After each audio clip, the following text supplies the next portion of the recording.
তো বস একটা সত্যি কথা বলুন তো, আজকাল সোশ্যাল মিডিয়া খুললেই কার মুখ দেখতে পাচ্ছেন? টুইটার, ইউটিউব, এমনকি বলিউডের বড় বড় প্রোডাকশন হাউসের মিটিংয়েও এখন একটাই নাম উঠছে, রকিং স্টার ইয়াস।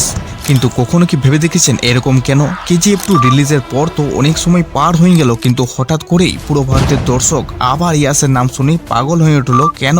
কেন বড় বড় ফিল্ম অ্যানালাইসিস থেকে শুরু করে আমাদের মতো সাধারণ দর্শক সবাই এখন ইয়াসকে নিয়েই আলোচনা করছে? এর পেছনে কোনো পিআর বা সোশ্যাল মিডিয়ার ট্রেন্ড আছে? আসলে সেটা নয়, এর পেছনে রয়েছে এমন 3টি রহস্য যা পুরো ভারতীয় সিনেমার ইতিহাস বদলে দিয়েছে।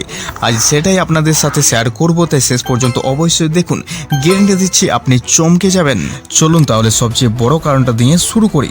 আপনারা হয়তো সবাই জানেন যে তার পরবর্তী সিনেমা আসছে টক্সিক, কিন্তু একবার ঠান্ডা মাথায় ভাবুন তো, কেজিএফ 2 1200 কোটি টাকার বক্স অফিস কাঁপানোর পর এর জায়গায় যদি অন্য কোনো স্টার হতো তাহলে এখানে কি করতো? চোখ বন্ধ করে সেই একই ফর্মুলা, একই অ্যাকশন, লাউড বিজিএম এর মতো কোনো একটা মুভিতে সাইন করতো, তাই না? কিন্তু ইয়াস সেই লাইনে যাওয়ার মতন না।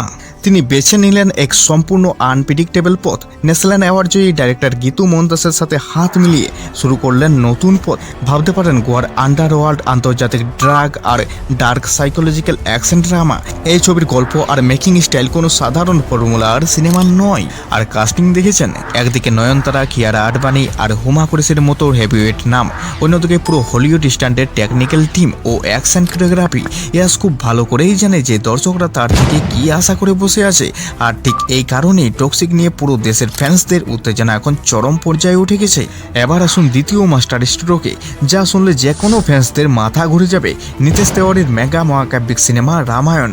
খবরটা যখন সামনে এলো সবাই ভেবেছিল ইয়াস হয়তো শুধু একটা রোল করছে, কিন্তু সত্যিটা সামনে আসতেই সবার চোখ কপালে উঠলো। এই ছবিতে ইয়াস শুধুমাত্র লঙ্কেশ রাবণের মতো একটা চরম শক্তিশালী ও গ্রেট সেটের চরিত্রে অভিনয় করছে তা নয়, তিনি নিজেই এই ছবির একজন কো প্রডিউসার। একবার ইয়াসের ভাবনাটা খেয়াল করেছেন? একদিকে টক্সিকের মতো নিজস্ব মেগা সিনেমা, অন্যদিকে রামায়ণের মতো ভারতের সর্বকালের সবচেয়ে বড় পৌরাণিক বাজেটের ছবিকে গ্লোবাল মার্কেটে নিয়ে যাওয়ার দায়িত্ব নিয়েছেন। তিনি কোনো সাধারণ নায়ক হয়ে সীমাবদ্ধ থাকেননি। তিনি হলিউডের বড় বড় ভিএফএক্স স্টুডিও আর ইন্টারন্যাশনাল ডিস্ট্রিবিউটরদের সাথে কথা বলে বা আলোচনা করে ভারতীয় সিনেমাকে আন্তর্জাতিক প্ল্যাটফর্মে নিয়ে যাওয়ার যে সাহস তিনি দেখিয়েছেন, তা ভারতীয় সিনেমার ইতিহাসে খুব কম অভিনেতাই দেখাতে পেরেছেন। একেই বলে আসল লক্ষ্য। আর এই 3 নম্বর কারণটা শুনলে ইয়াসের জন্য আপনার সম্মান আরও 10 গুণ বেড়ে যাবে। তার সোজা সাপটা কথা, এবং সে কারোর উপর নির্ভর করে বসে থাকে না।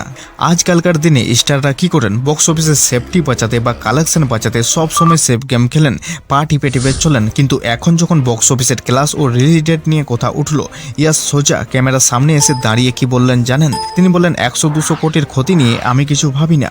দর্শকদের দেওয়া প্রতিশ্রুতি রক্ষা করা আর ভালো কন্টেন্ট দেওয়াই আমার আসল লক্ষ্য। এটা আমার কোনো ইগো নয়, এটা আমার আত্মসম্মান। কি মারাত্মক কনফিডেন্স বলুন তো! তিনি প্রমাণ করে দিয়েছেন যে তিনি কোনো কর্পোরেট কাজের পুতুল নন। তিনি নিজের নিয়ম নিজেই তৈরি করেন, নিজের সাম্রাজ্য নিজেই করেন।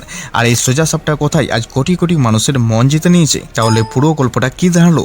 ইয়াস কোনো খানিকের জন্য সোশ্যাল মিডিয়ার ট্রেন্ড তা নয়।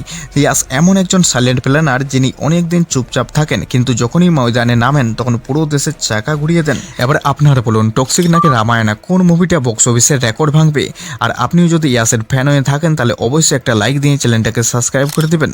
তাহলে চলুন দেখা হচ্ছে আবার পরবর্তী ভিডিওতে।